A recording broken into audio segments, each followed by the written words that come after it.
I'm so excited to share some wonderful stories with you today. Learning English through stories is one of my absolute favorite ways to improve listening skills, and I know you're going to love it too. Stories help us understand how English really sounds in natural conversations, and they make learning so much more enjoyable than just memorizing grammar rules.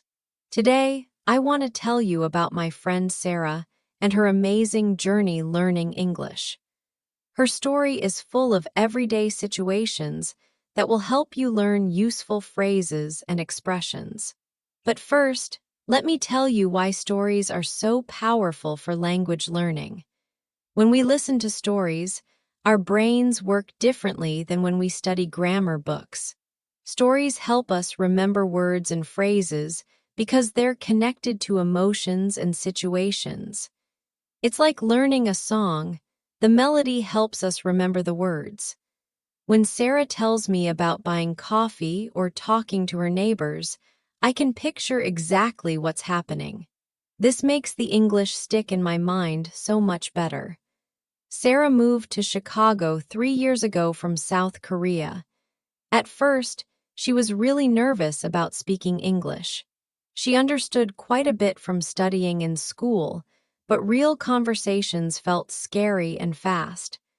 Does this sound familiar to you? I bet many of you feel the same way sometimes. On her first day in Chicago, Sarah had to go grocery shopping. She was so worried about asking for help if she couldn't find something. She practiced in her apartment before leaving. "Excuse me, where can I find the milk?" she said to her mirror over and over again. She even wrote down backup questions on a piece of paper, just in case. When Sarah got to the grocery store, it was huge, much bigger than the stores back home. She found most things easily: bread, eggs, fruit, but she couldn't find yogurt anywhere. She walked up and down every aisle twice. Finally, she decided to ask someone for help. She saw a friendly-looking woman with a red store uniform and took a deep breath. "Excuse me," Sarah said, her heart beating fast. "Where can I find yogurt?" The woman smiled warmly and said, "Oh, it's right over here, honey. Follow me." She walked Sarah to the dairy section and pointed to a whole wall of yogurt. "Is this your first time shopping here?" she asked kindly. Sarah nodded and smiled. "Yes, I just moved here from Korea." The woman's face lit up. "Welcome to Chicago. I hope you love it here. Let me know if you need help finding anything else." Sarah felt so relieved and happy. Her first real English conversation in America was successful, and the person was so nice. This experience taught Sarah something important. Most people want to help, and they don't judge you for having an accent or making small mistakes. They're usually patient and kind when you're learning. This gave her the confidence to try more conversations.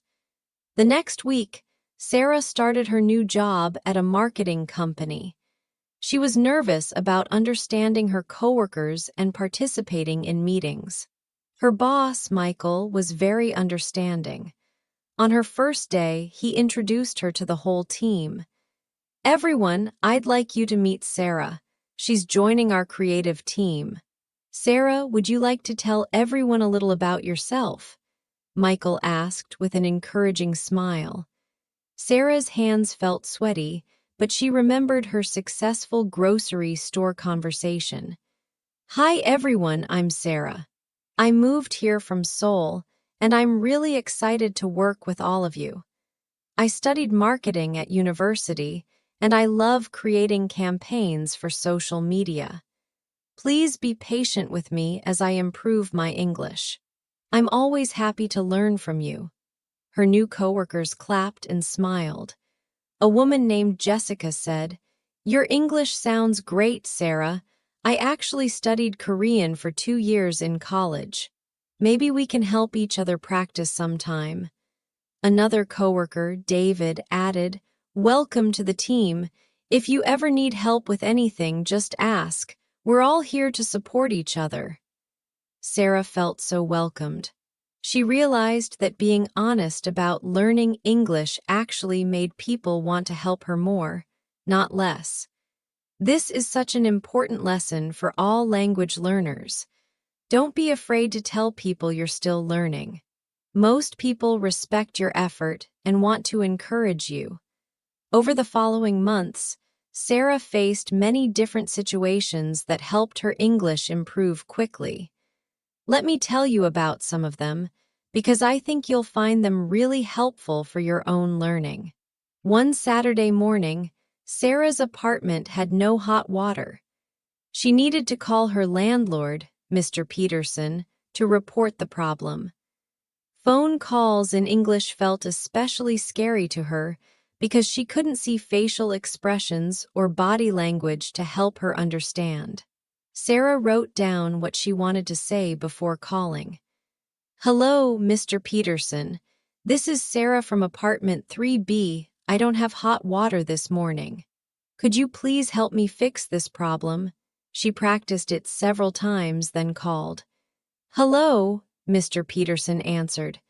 "Hello, Mr. Peterson. This is Sarah from apartment 3B. Oh, hi, Sarah. How are you doing?" "I'm fine, thank you, but I have a problem. I don't have hot water this morning. Could you please help me fix this?" "Of course, I'm sorry about that. The building's water heater has been acting up lately. I'll call the repair company right now. They should be able to fix it this afternoon. Will someone be home around 2 o'clock? "Yes, I'll be home. Thank you so much." "No problem, Sarah. Thanks for calling to let me know." After hanging up, Sarah felt proud of herself. The conversation went smoothly, and Mr. Peterson was so helpful. She learned that preparing what to say ahead of time really helps with phone calls. That afternoon, when the repairman came to fix the water heater, Sarah had another chance to practice English. His name was Tony, and he was very friendly. While he worked, he explained what he was doing. "The problem is with this old valve here," Tony said, pointing to a rusty pipe. "It's not letting hot water flow properly to your building.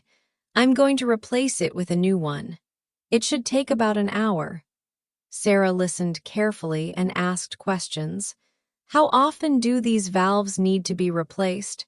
"Usually every 10 to 15 years, but this building is pretty old. The landlord should probably update the whole system soon," Tony explained. While Tony worked, he asked Sarah about Korea. "I've never been to Asia, but I love Korean food. There's a great Korean restaurant near my house. Do you know how to make kimchi?" Sarah laughed. "Yes, my mother taught me. It's not too difficult, but it takes patience. You have to wait for it to ferment properly." "That sounds complicated. I think I'll stick to ordering it at restaurants," Tony said with a big smile. This casual conversation taught Sarah that small talk is a big part of American culture. People often chat while they work or wait for things. These informal conversations are great practice because they're low pressure and friendly. A few weeks later, Sarah had to go to the doctor for a routine checkup. Medical appointments can be challenging in any language, but Sarah prepared by learning key health vocabulary beforehand.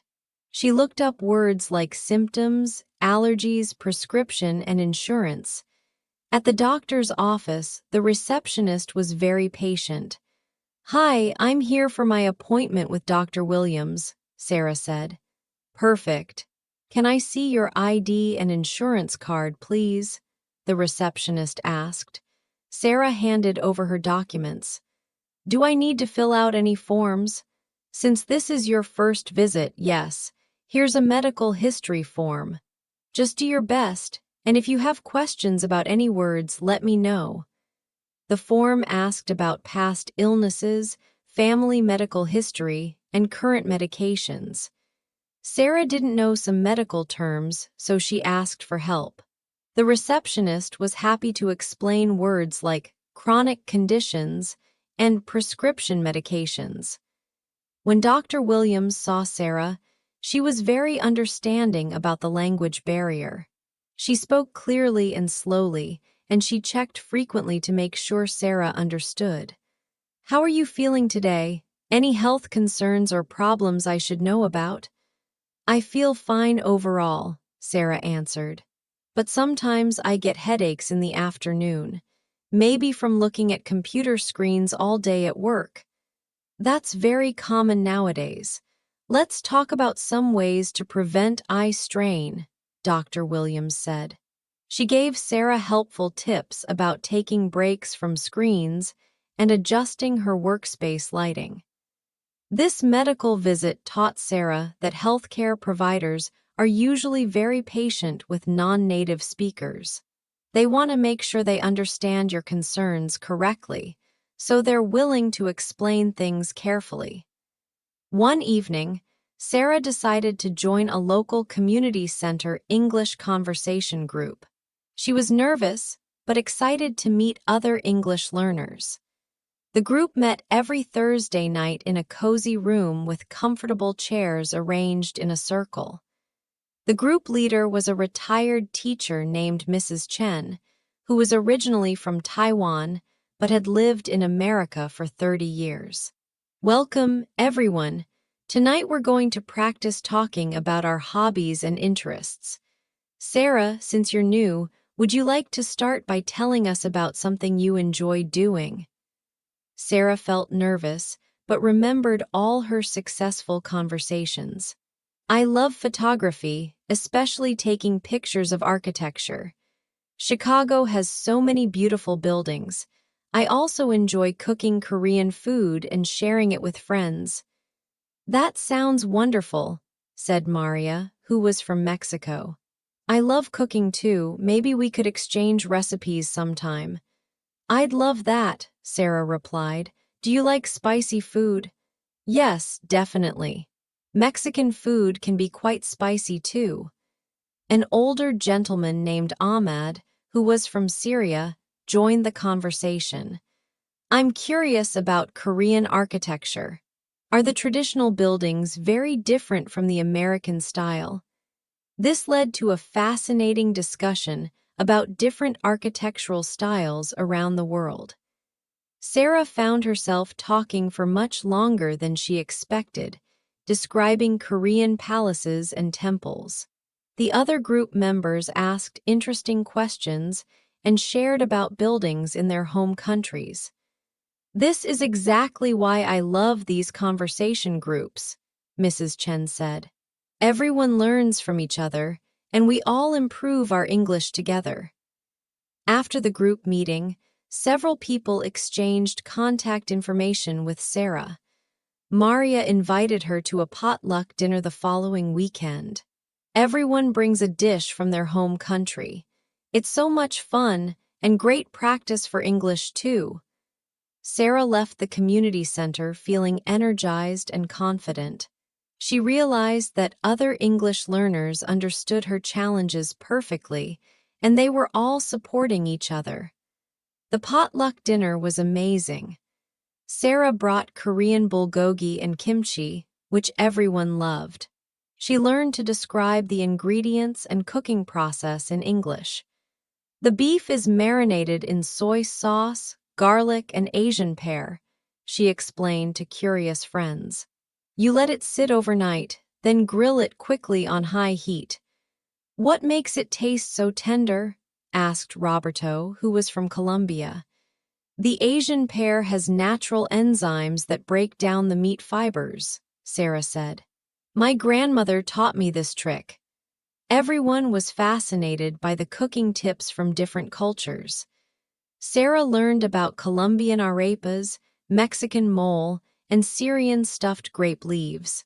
Food became a bridge that connected everyone, and English was the language that let them share these cultural treasures. At work, Sarah's confidence continued growing. She started participating more in team meetings and even volunteered to present a new campaign idea. Her boss, Michael, was impressed with her progress. Sarah, your English has improved so much since you started, he said during their monthly check-in meeting. I can see you're more comfortable speaking up in meetings and sharing your creative ideas. Thank you, Michael. I've been practicing a lot, and everyone on the team has been so patient and helpful, Sarah replied. I have an exciting opportunity for you. We have a client presentation next month, and I'd like you to present the social media strategy section. Are you interested? Sarah's heart jumped with excitement and nervousness. Yes, I'd love to try, but what if I make mistakes during the presentation? Everyone makes mistakes, Sarah. Even native speakers stumble over words sometimes. The important thing is that your ideas are excellent and you're prepared. We'll practice together beforehand.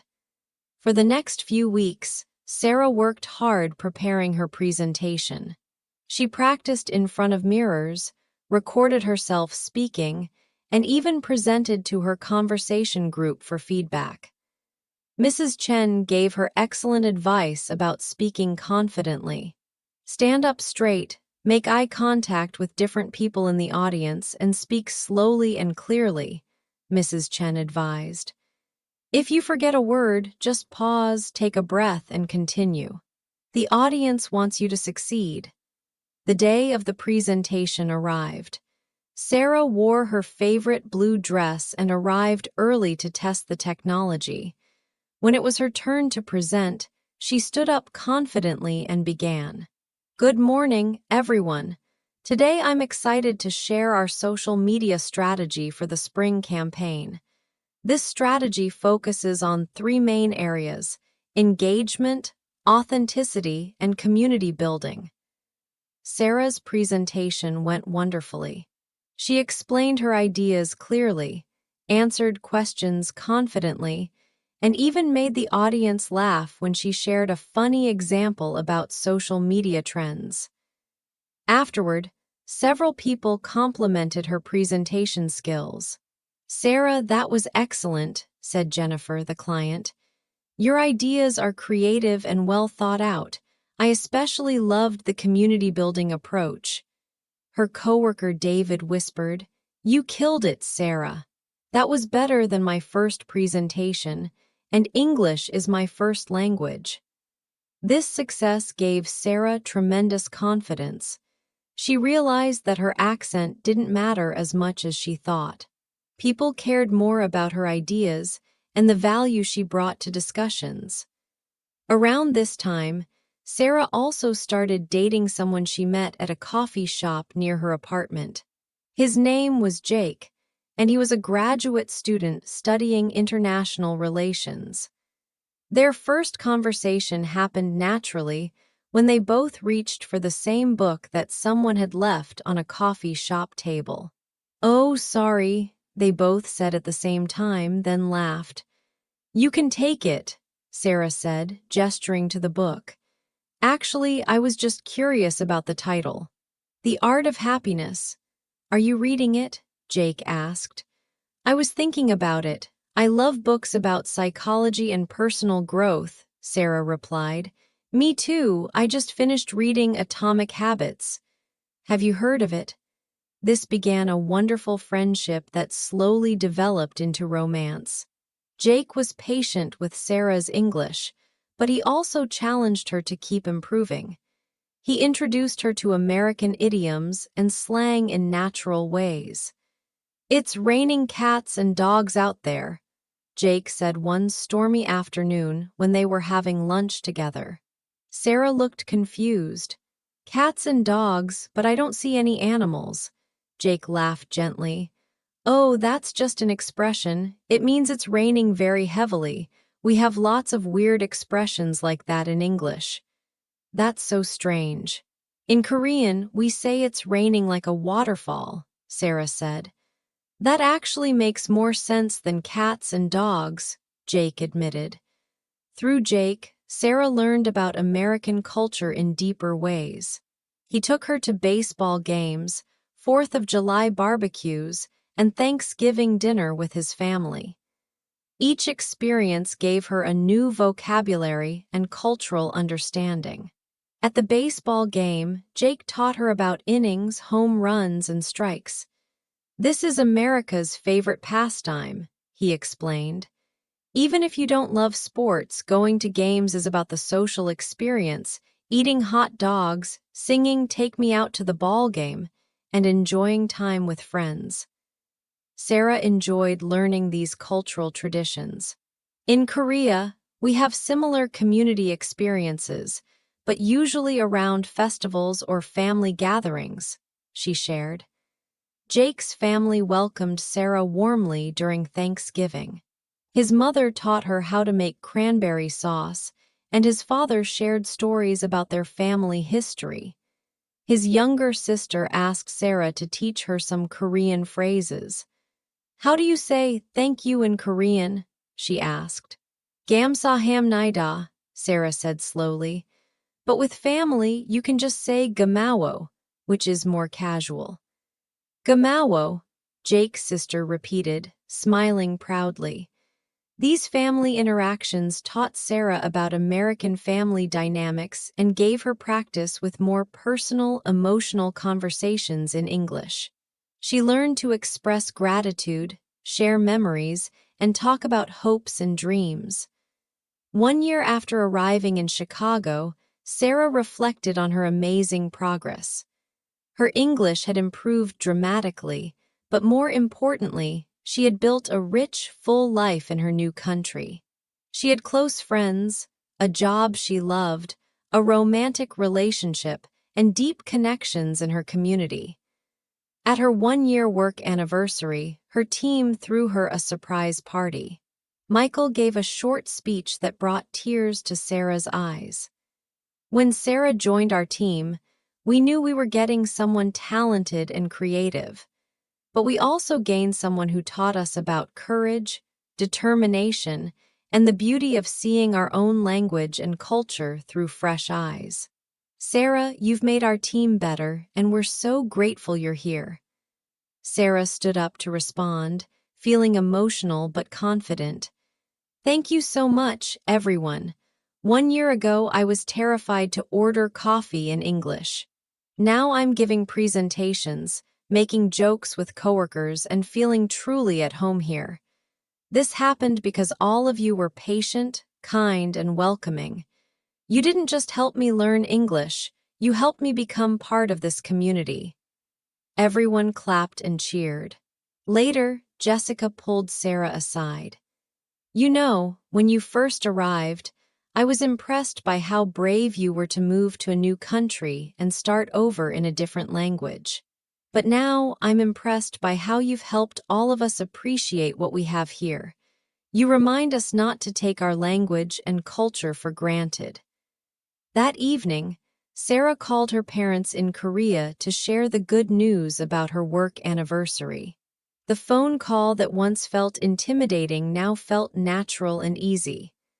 "Amma, Appa, I have wonderful news to share," she said, mixing Korean and English naturally, as bilingual people often do. Her mother was so proud. "Sarah, your voice sounds different, more confident, and your English sounds so natural now." "I still make mistakes sometimes," Sarah said, "but I've learned that mistakes are just part of learning. Americans make mistakes in English too, and they don't worry about it so much." Her father added, "We're so proud of your courage, Sarah. You've accomplished something really difficult, and you should be proud of yourself." After hanging up, Sarah walked to her favorite coffee shop, the one where she had met Jake. The barista, Emma, greeted her like an old friend. "The usual today, Sarah, large cappuccino with oat milk." "Actually, let me try something different today. What do you recommend?" Sarah asked. "Ooh, we just got this amazing seasonal blend from Guatemala. It has notes of chocolate and caramel. Want to try it?" "That sounds perfect, thank you." While waiting for her coffee, Sarah looked around the cozy cafe. A year ago, ordering coffee felt scary and complicated.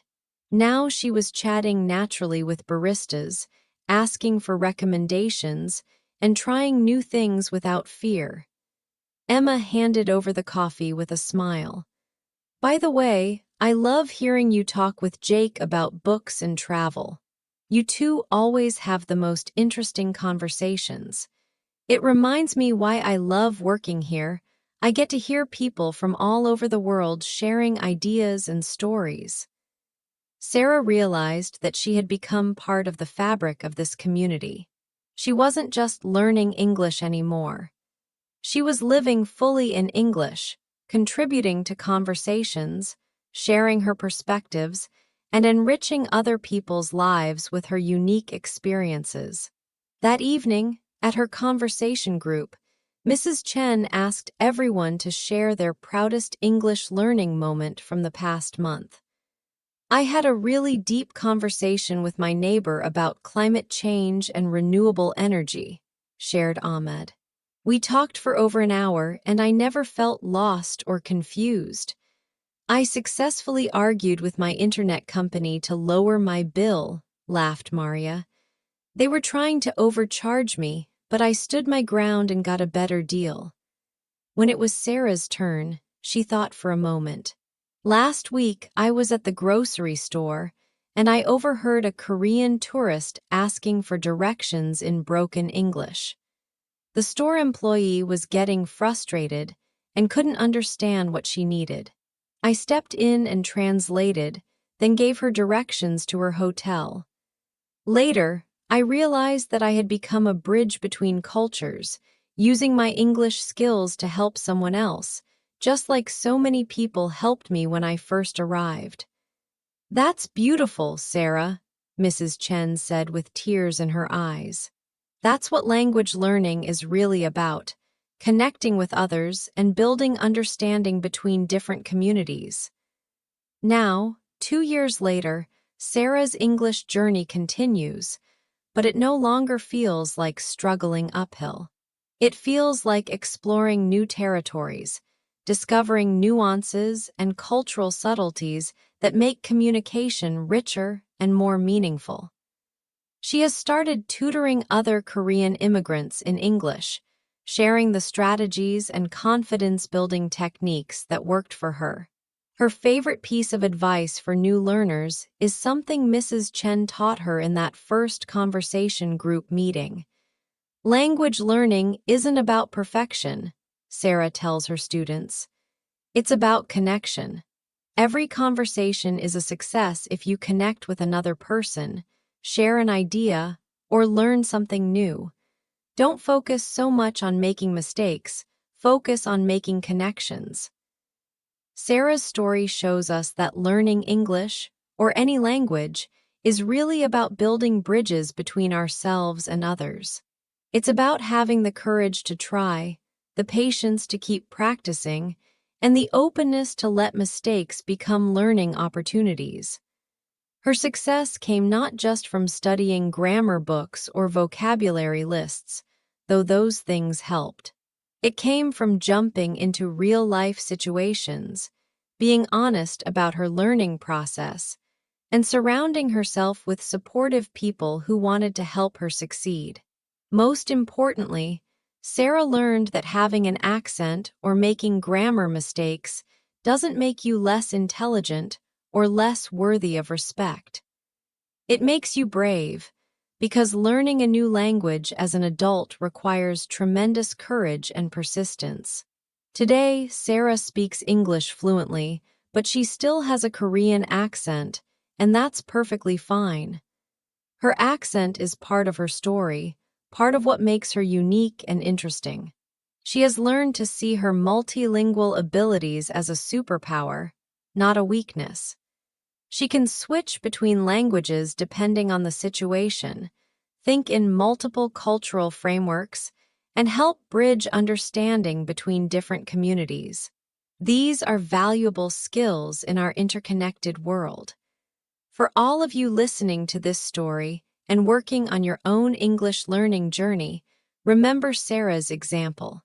Be patient with yourself, seek out supportive communities, and don't be afraid to make mistakes. Every conversation is practice, Every mistake is a learning opportunity, and every small success builds toward bigger achievements. Your English learning journey is unique to you, but you're not alone in it. Millions of people around the world are working toward the same goal: improving their English so they can connect with more people, access more opportunities, and share their own stories and perspectives with the world. Keep practicing, keep trying, and most importantly, keep believing in yourself. Your voice matters, your stories are worth sharing, and your efforts to learn English are opening doors to amazing experiences and connections you might never have imagined. Sarah's story continues to unfold every day, with new adventures, challenges, and victories. And your story is just beginning. I can't wait to see where your English learning journey takes you next.